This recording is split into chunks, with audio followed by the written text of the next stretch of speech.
हाँ, न्यूटन के द्वितीय नियम का निष्कर्ष हम अगले वीडियो में न्यूटन के उसका फार्मूला भी डिवाइड किए थे और उसके उदाहरण देना था, तो इस वीडियो में हम उदाहरण देंगे।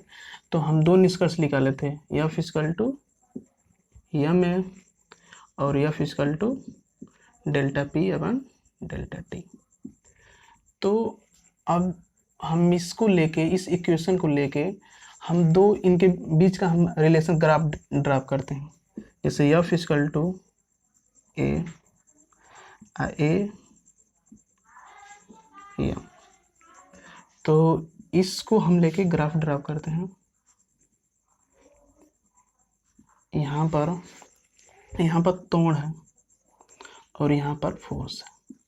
हम जितना फोर्स अप्लाई करेंगे उतना हमारा त्वरण उत्पन्न होगा। तो एक सीधी रेखा आता है, एक सीधी रेखा। तो जैसे हम इतना त्वरण बढ़ाएं तो इतना फोर्स बढ़ेगा, इतना त्वरण बढ़ाएं तो हमारा फोर्स बढ़ेगा, त्वरण बढ़ाएं फोर्स बढ़ाएं, तो ऐसे एक लीनियर लाइन आती है हमारे इक्वेशन में। जैसे ये दोनों के बीच में हम एक ग्राफ ड्रा करें, ये दोनों के बीच में एक ग्राफ हम ड्रा करें, तो हमारे त्वरण हैं और हमारे एम है। तो इस टाइप का आता है ग्राफ। इसमें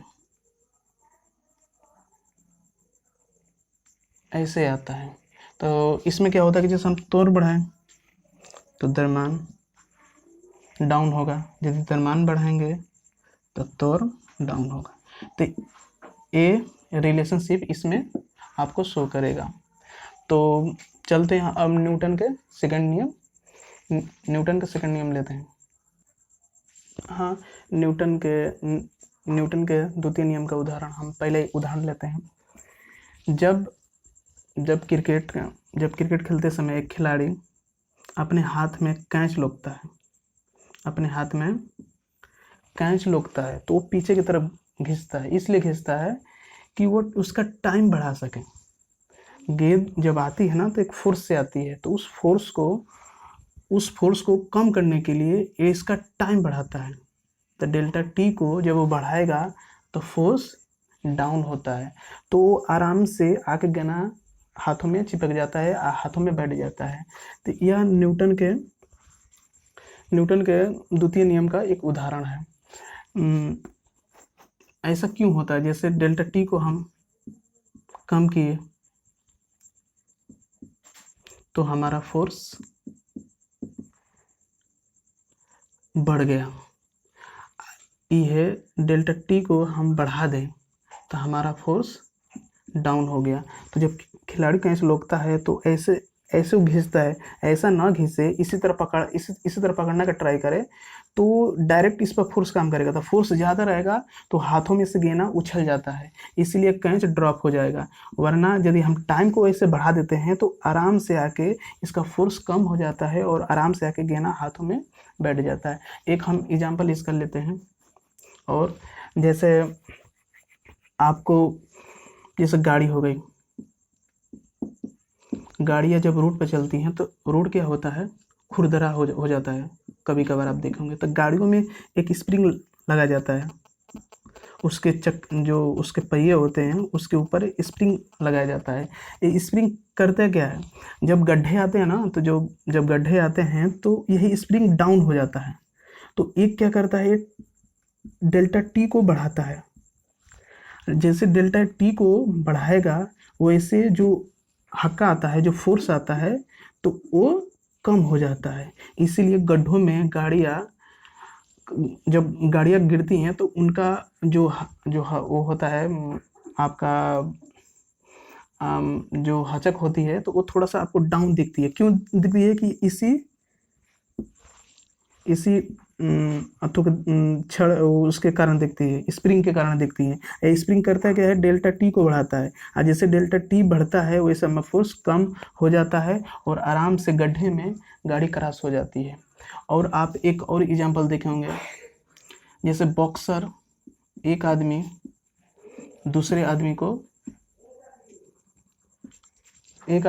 आदमी को फाइट मारता है, तो अगला वाला जब एक आदमी इस इंसान को फाइट मारेगा तो इंसान पीछे की तरफ घुसता है, पीछे की तरफ होता है। इसलिए होता है कि जैसे जिस फोर्स से वो मार रहा है ना, तो जैसे वो स्पेस दे देता है ना, तो उसका डेल्टा टी बढ़ जाता है, मतलब टाइम वो बढ़ा लेता है, इसीलिए फोर्स थोड़ा कम लगता है।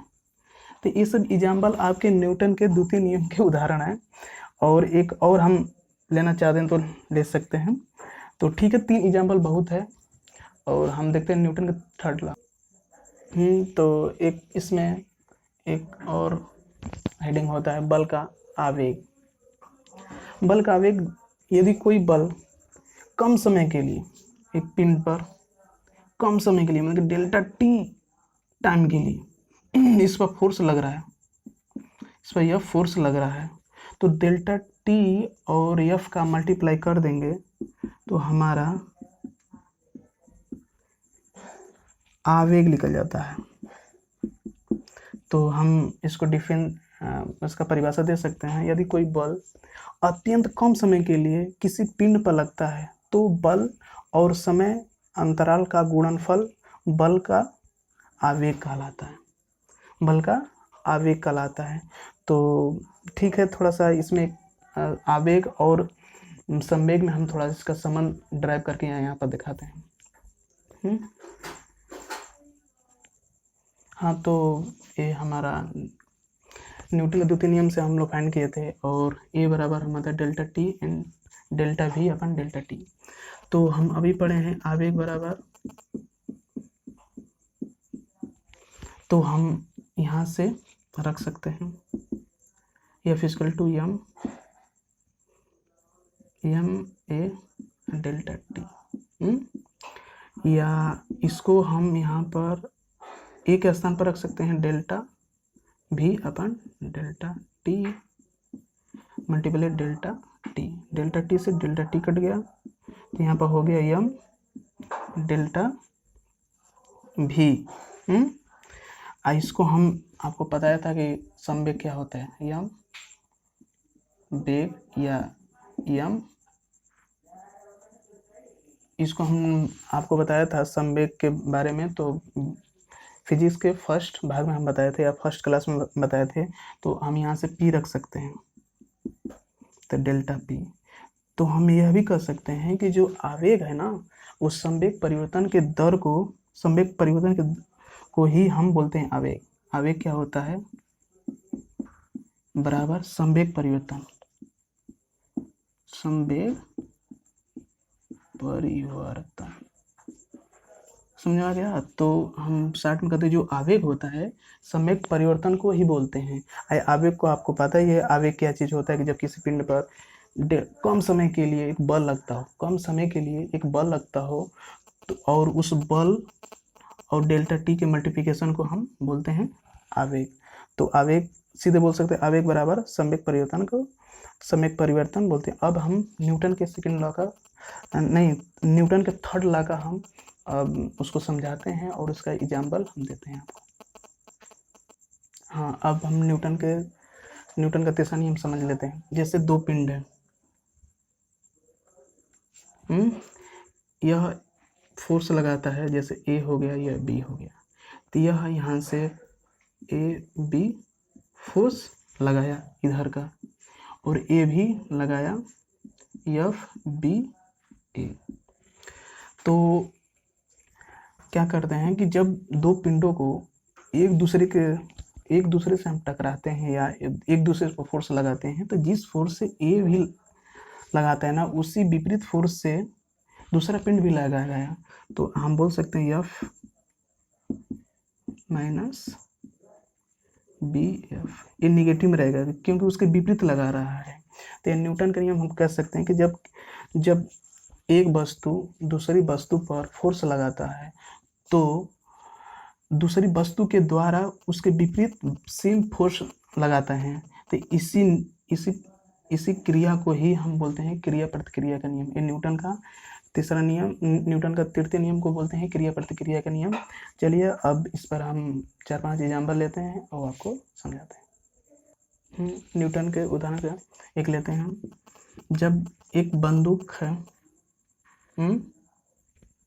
जैसे बंदूक हो गई, तो यहाँ से हम गोली फायर कर रहे हैं। तो जैसे हम इस बंदूक से गोली फायर करेंगे, तो जितना फोर्स से गोली निकलती है ना, उतने ही फोर्स से हमें बंदूक झटका भी देती है। तो यहाँ से ये समझ में आता है कि एक बल इधर निकल रहा है, इसी बल के विपरीत एक हमारे हाथों पर बल लगता है। तो एक एग्जाम्पल हो गया कि न्यूटन के तीसरा नियम का। दूसरा एग्जाम्पल हो गया कि हम जब सड़क पर चलते हैं, रोड पर चलें, तो जिस स्पीड से हम दौड़ रहे हैं, जिस स्पीड से हम दौड़ रहे हैं, तो ज़मीन पर एक हम फोर्स लगा रहे हैं अपने पैरों के माध्यम से। तो जितना हम फोर्स लगा रहे हैं, तो धरती की तरफ से हमारे पैरों पर उतना ही फोर्स लग रहा है। ये भी एक क्रिया प्रतिक्रिया का नियम हो गया। एक यहाँ पर भी क्रिया प्रतिक्रिया का नियम है कि जब हम बंदूक से गोली फायर करते हैं, तो जिस बल से बंदूक से गोली निकलती है, तो एक विपरीत फोर्स लगता है जो हमारे भुजाओं पर लगता है। तो इसको भी क्रिया प्रतिक्रिया का नियम कहते हैं। एक और एग्जाम्पल ले लेते हैं आपका, जैसे फर्श पे है, फर्श ले लिए, तो हम एक बाल को यहाँ पर टक टक डाउन करते हैं। तो ये क्या करते हैं, जिस फोर्स से हम इस पर डाउन कर रहे हैं ना, जिस फोर्स से इस पर थ्रो करते हैं, तो ये उसी बल से इसको मारती है, तो ये ऊपर की ओर जंपिंग करता है। तो आपको समझ गए यहाँ पे भी क्या लगता है, क्रिया प्रतिक्रिया का नियम लगता है। क्रिया प्रतिक्रिया नियम बहुत एग्जाम्पल है, आप रियल लाइफ में ढूंढ सकते हैं। आपको मैं 3 एग्जाम्पल बताए हूँ, और इतना मुझे पता है कि इतना एग्जाम्पल सफिशिएंट है। ठीक है, अब हम नेक्स्ट चीज़ देखते हैं। हाँ, देखिए सम्यक संरक्षण का सिद्धांत। जब दो गाड़ियाँ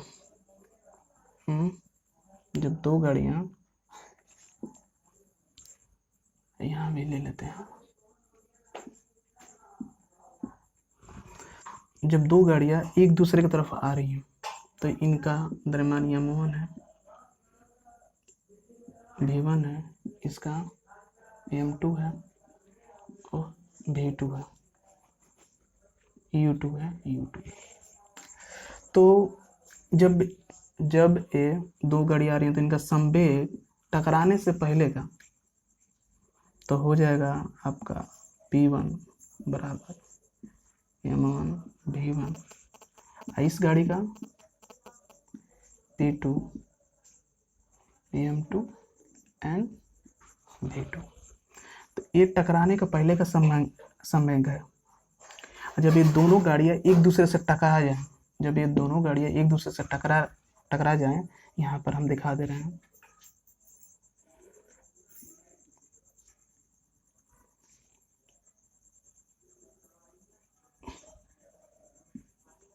एक दूसरे से टक्कर खा जाए, तब इनका वेग टकरा कर हो जाता है। द्रव्यमान तो सेम रहेगा, यहाँ पर v1 हो जाएगा, यहाँ पर v2 हो जाएगा। तब यहाँ पर संवेग हो जाएगा टकराने के बाद v1 और v2। तो टकराने के बाद दूसरी गाड़ी का संवेग क्या होगा, v2। तो हमें इस रेखीय संवेग संरक्षण सिद्धांत से ही पता चलता है, जो टकराने से पहले का संवेग बराबर टकराने का बाद का संवेग होता है।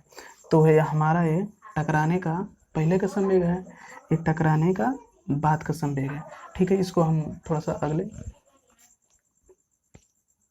हाँ, तो टकराने से पहले का संवेग और टक्कर से बाद का संवेग है। तो हम आपको निकाल के दिखाऊँ तो p1 plus p2 equal to p1 dot p2 dot. तो m1 u1 m2 u2 m1 v1 m2 v2। तो हमें रेखीय संवेग संरक्षण सिद्धांत से यही पता चलता है कि जब दो वस्तु टकराती हैं, टकराने से पहले का संवेग और टकराने के बाद का संवेग एक दूसरे के बराबर होता है। चलिए इस पर एक हम एग्जाम्पल आपको बता देते हैं। तो जैसे एक नाव है, तो एक आदमी इस पर बैठा है, बैठ गया। तो जब किनारे पे पहुंचता है ना, जब ये किनारे पे पहुंचता है तो ये जंप लगाते हैं यहाँ पर आने के लिए, यहाँ पर आने के लिए जंप लगाता है। तो क्या करता है कि उसी पहले तो इसका था संवेग, जो भी इसका था संवेग, तो जंप मार के इस पे इस फर्श पर आने के लिए उसे एक क्रिया प्रतिक्रिया का नियम लगाना पड़ेगा, तब वो यहाँ से आए के यहाँ पर आएगा। तो ये जो हमारी नाव है ना वो पीछे की तरफ शिफ्ट हो जाती है, तब ये आदमी यहाँ पर आता है। और एक और नियम है, जब हम रॉकेट प्रक्षेप करते हैं, जब एक रॉकेट प्रक्षेप करते हैं, जब रॉकेट हम प्रक्षेप करते हैं ना, तो जिस फोर्स से ईंधन का जो एक्स्ट्रा पार्ट निकल रहा है या धुआं निकल रहा है, तो उसी फोर्स से ये रॉकेट भी ऊपर की तरफ जंप करता है। तो ये भी एक आपका क्रिया प्रतिक्रिया का ही नियम है, न्यूटन के तीसरा नियम का एग्जाम्पल है। लेकिन यहाँ पर भी एक संवेग, रेखीय संवेग संरक्षण का सिद्धांत काम करता है। आपको यदि पेपर में आया कि जब रॉकेट प्रक्षेपित करते हैं तो इसमें कौन सा नियम काम करता है, तो आप बताएंगे न्यूटन के थर्ड नियम काम करता है। यदि पूछेगा कौन सा संवेग, कौन सा नियम, यदि आपस में ए भी दे देना तो हम इसको मार कहेंगे रेखीय संवेग संरक्षण का उदाहरण है कुछ हम। तो जब रॉकेट को हम प्रक्षेपित करते हैं तो जितना धुआं बाहर निकलता है, जितनी फोर्स से धुआं बाहर निकलता है, उतना ही फोर्स से रॉकेट ऊपर की ओर उछलता है, तब जाकर धरती के ग्रेविटी से 11.2 किलोमीटर प्रति या मीटर प्रति सेकेंड के वेग से वो क्रॉस कर जाता है। तो यहाँ से हमारा दो एग्जाम्पल हो गए कि एक नाव है, इस पर आदमी जब उतरते समय इस पर जंप लगाता है तो उसके पैर से जो भी फोर्स लगता है तो हमारा नाव आगे की तरफ शिफ्ट होती है और इस जंप करके अपने फर्श या नदी के किनारे आ जाता है। यहाँ पर एक एग्जाम्पल, एक यहाँ पे एग्जाम्पल, ठीक है। अब इस पर कुछ हम चीज़ लेते हैं एक्स्ट्रा। हम अब रेखीय संवेग संरक्षण सिद्धांत पे एक हम एग्जाम्पल ले लेते हैं।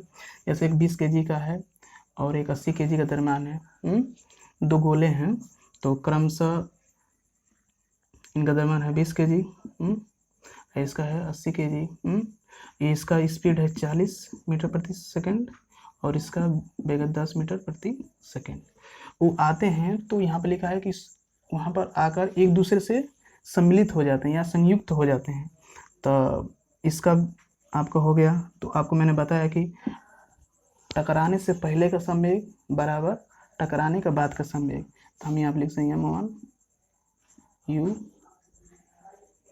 m2 u2 और m प्लस m2 यह भी हो गया।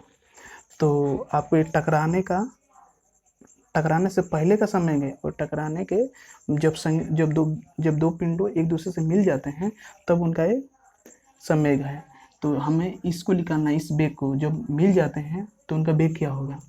तो हमारा पहला द्रव्यमान है 20 kg और कितना है स्पीड 40, और दूसरा द्रव्यमान है 80 और हमारा कितना है